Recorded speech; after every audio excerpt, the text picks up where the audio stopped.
Politics in Bihar is turning over a new leaf.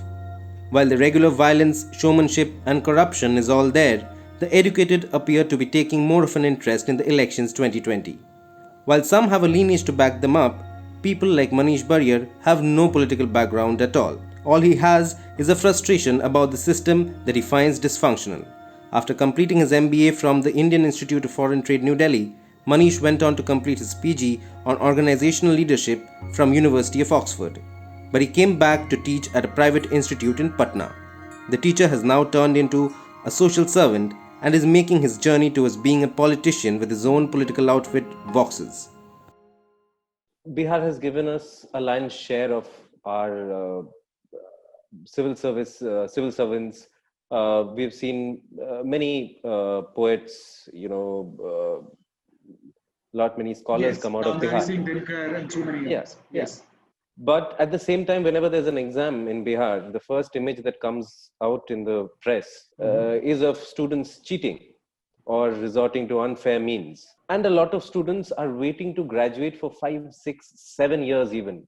A 3-year course, they're waiting for 7 years to graduate.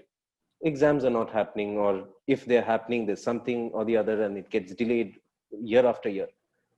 There's a corrupt system in place. How do you revamp that? See, if you look at government jobs in Bihar for peon, for lower level fourth grade jobs, the educational requirement is 12th standard. But there are no schools in villages. There are no teachers in schools. But they want to get that job. Now, I'm not justifying what they are doing, but look at the desperation. Bihar is also very, very poor. Right. This is the reason why they are doing. They don't give a damn to that degree.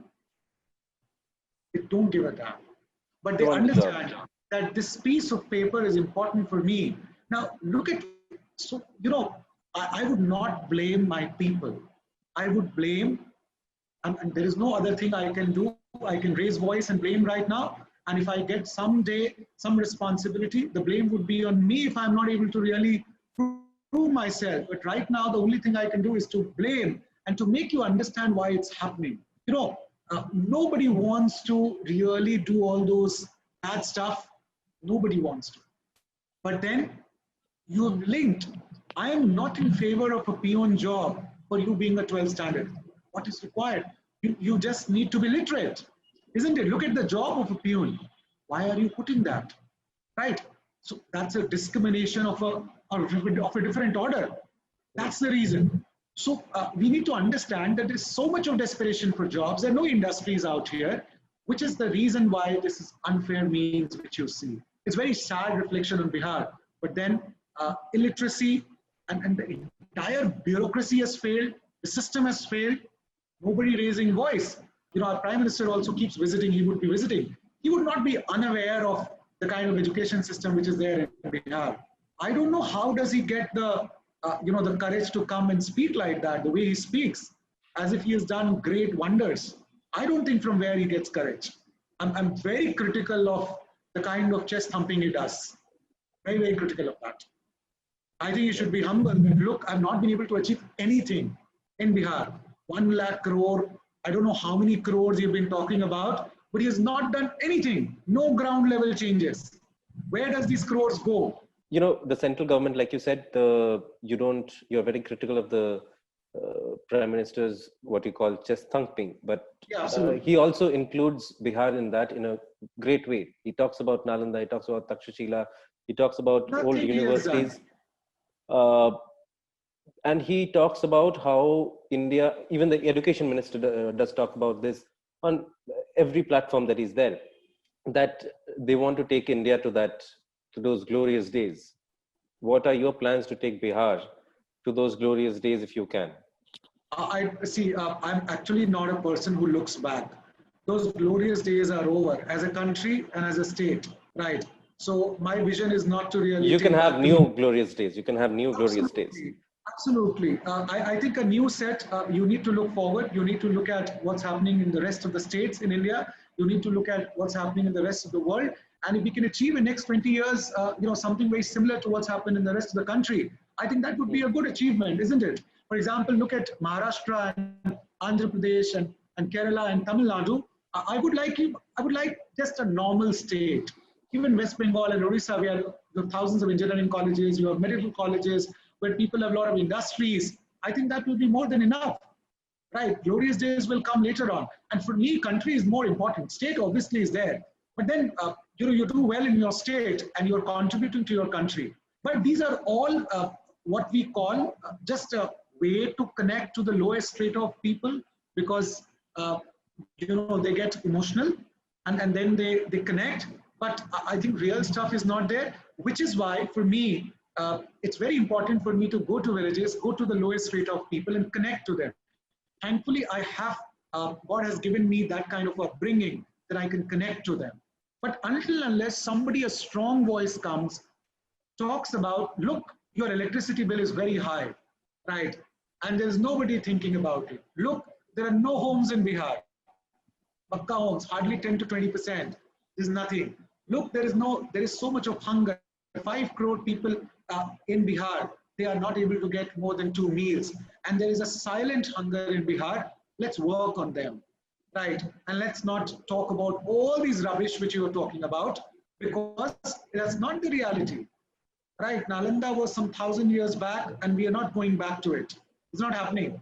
So it's better to have some SRM university like of university here, at least 10, 12 SRM universities. It's better to have some like you have in Calcutta also, a couple of university, I just forgotten, Adamas, and so these are average colleges, right? In Biju Patnaik University in Odisha, just average set of universities who would give good education at lower costs, or some really very good government colleges at free of cost. These are the basic things which are required in Bihar, not the kind of things which they are talking about, right?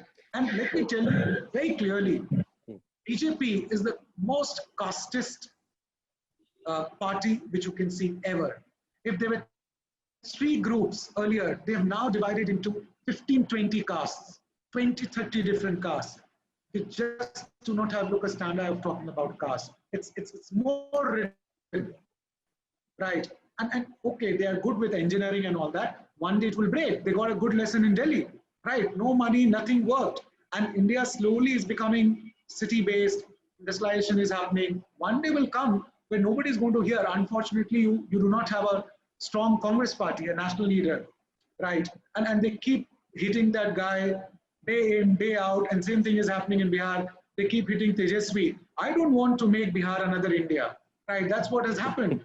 And they keep talking about misrule of Lalu. 15 years, it's all gone, right? What have you done in these 15 years? Nothing. So they keep scaring people in the name of Lalu, right? And unfortunately, the leader which comes out from that party is not up to the mark. So they will keep doing the Rahul Gandhi strategy out here also. So somebody has to come and give them back what they are. Otherwise, they will keep doing the same stuff, keep fooling people, right? It's not happening. And there is so much of anger, but there's nobody whom they can see as a hope. They just, see, there are a large number of people, they just cannot look at RJD and other parties. They're actually fearful. And unfortunately, the leader has not proved himself. Bihar is waiting for some kind of an hope. And one of the reasons, you see Pushpam also getting that response. I also getting minor response. I'm an independent candidate, how much I can get response, right? But then that's the reason. Otherwise, I don't see any other reason why people will, start looking at people like us, because they have really failed. That is the case with India as well, because whenever you talk about the political situation in India, the first thing that comes out is we don't have an opposition party, a strong opposition. But I wanted, I'll tell you, I'm sorry, a sensible opposition. That's also very important. They don't understand India. They don't understand the ethos of people. They don't understand the culture of our country. And they don't include in their messaging, which BJP has been able to do. And that is also the reason I'm so disappointed by these, the kind of opposition which is there. What rubbish, I'm sorry to use, what rubbish they're talking, they're not at ground level, a lot of them, right? They keep saying things which will antagonize a large set of people. They keep saying things, they keep doing things, right? And this is not correct, because you need to ensure that you raise voice for everyone equally and not for one set of people. Everybody is equal. So please raise voice for everyone and strong voice for everyone. But when you start selective voicing, you are actually antagonizing the rest of the people, and that's what the advantage BJP is taking. Right? Right, right. Sometimes I get shocked and surprised. How come they don't have this wisdom? Who is advising them? And look, Arvind Kejriwal has taken advantage of that, and that's good. He's very smart. I admire him. He takes everyone. You cannot brand him as somebody who's a pro-dash and pro-this and pro-that. That's the kind of leader we require in our country. Not many of the others, the way they are behaving. Why didn't you join AAP then? I'll tell you, I think AAP is a Delhi-based party. Its DNA is Delhi. I don't think people would accept it. It's a but they're expanding as well. But they're expanding. They are expanding, but I think that there are political reasons they want to be known as a national party, because there are some perks of being a national party. You need to be 3% of votes and stuff like that. I'm very disappointed with AAP, and as I have got to know, so I can't verify or authenticity, but there is some kind of a silent, association between AAP and JDU, that there's a large Bihari population in Delhi, and especially lower rung population is there who are not economically empowered. So, JDU says, I will not stand there, and I'll not kill your votes out there in Purvanchal and Bihari people, and you keep your, party weak here. And that's kind of a silent. Otherwise, a party like AAP, they don't have any leader here. They don't have strong this thing. They don't do anything. Arvind Kejriwal doesn't even come here. 13 crore population, right? He doesn't. So until there is some kind of a nexus, I'm disappointed. But I don't think, maybe they don't have the bandwidth. Maybe they don't want to come out of Delhi, because they had a problem when they started expanding, because they could not perform in Delhi. I don't know what's the reason, but I can't wait for AAP to really, do something good. So we have to create our own AAP in Bihar. That's the idea. Definitely. Unemployment has increased during the COVID by an exceptional amount. But now people are coming back. And a major part of the migrant workers who were spread all across the country came from Bihar and UP. A large section from Bihar. They went back. Now a section of them have also started coming back, but there's a section which is a significant amount, is what I've been reading, and I've been talking to people there. They tell me it's a significant amount who are either scared or were not called back for their job because there's an economic slump as well. If elected, what is your plan for these extra people who have come back home? What about their employment? Because otherwise your state's unemployment rate will go up by it's already high, it will go up exponentially. So the reason why there is an unemployment in Bihar, because see, the land holdings in Bihar, it's 80%, 90%, it's village, and it's agri-based economy.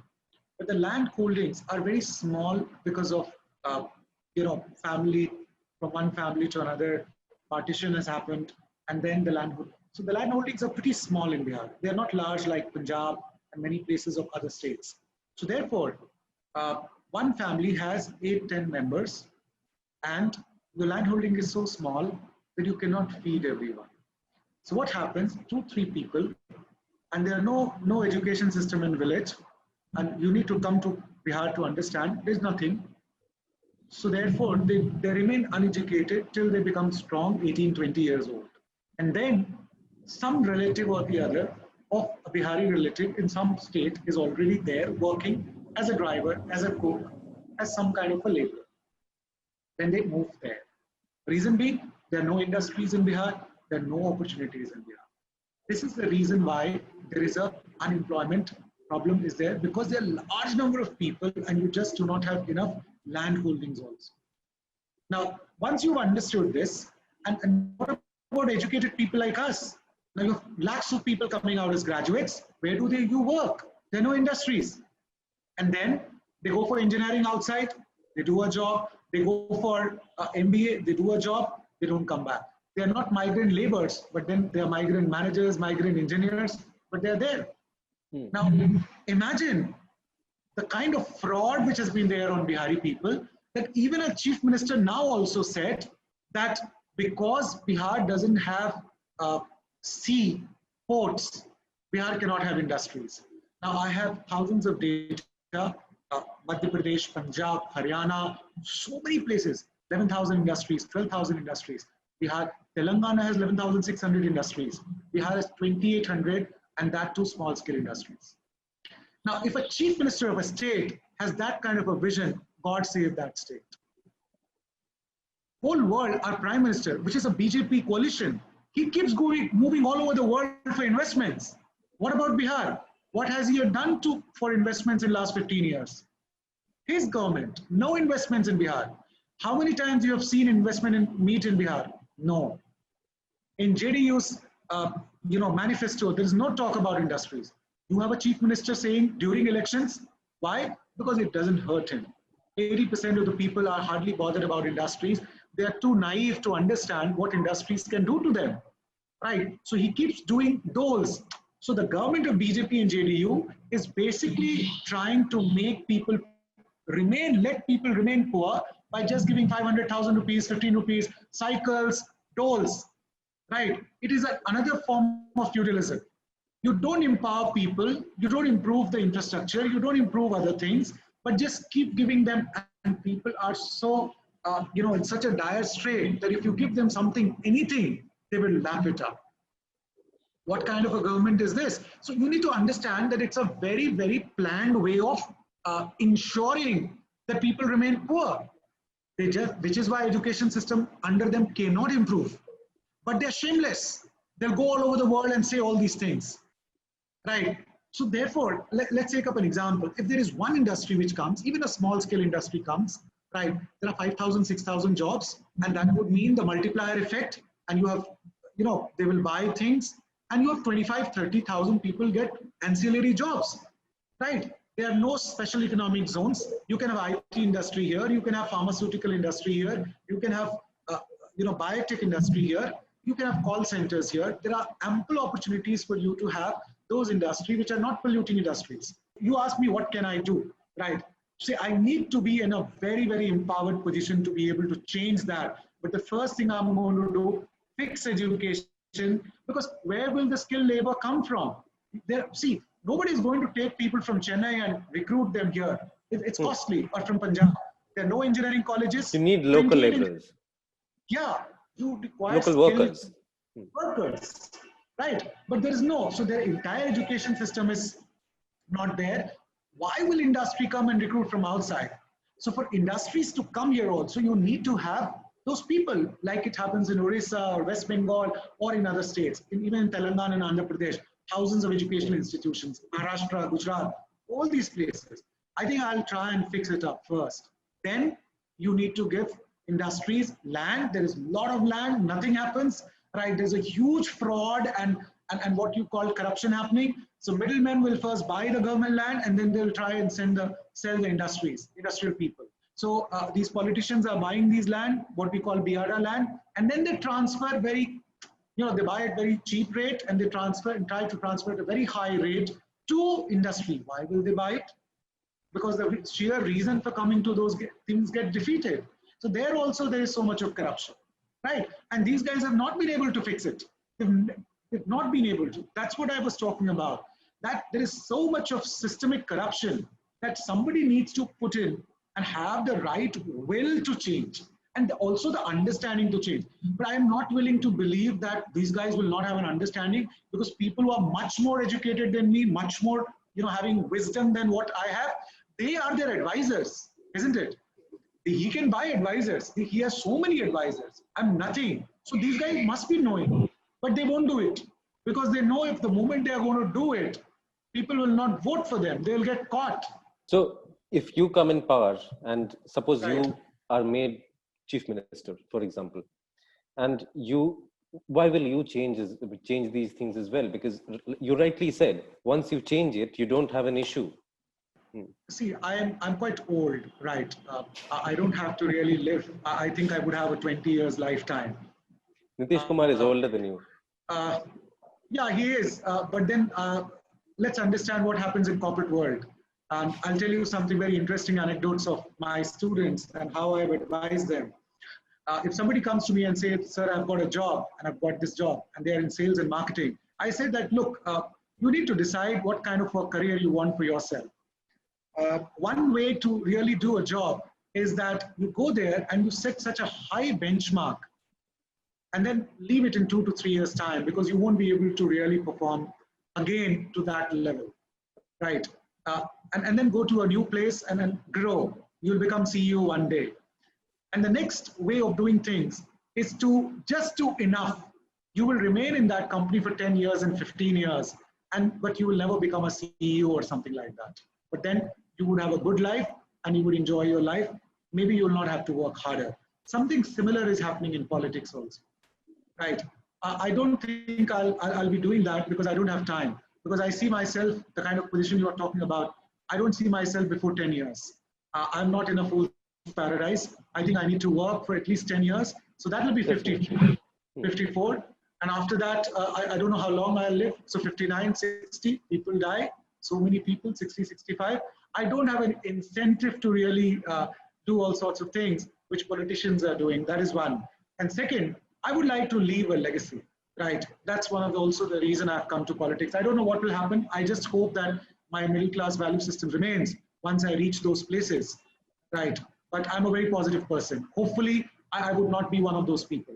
But yes, I must tell you, if I reach that position, that means that I would have turned into a true politician by that time, because you need to, you can't be an idealistic and run a state. You need to compromise the way Arvind Kejriwal has done, but he has done a good job in many ways. People criticize, but they need to understand that the end goal, he's doing some work than all those people who were running Delhi before that. And he's not a personally corrupt person, right? So I think, and there are many other people who are inspiration. Why only Arvind Kejriwal? There are so many other people who are doing good job, and they are in different parties, right? Across party lines, they're there. So I would rather like to emulate them, and they keep winning. Hopefully, I won't turn into the kind of politician you say I might turn into. Here's hoping for that, and wishing you best of luck for the elections. Thank you for talking to us, sir. Thanks a lot. It's a lovely conversation. Thanks a lot. Do feel free to like, share, and subscribe. You can find us on Facebook, Twitter, and Instagram.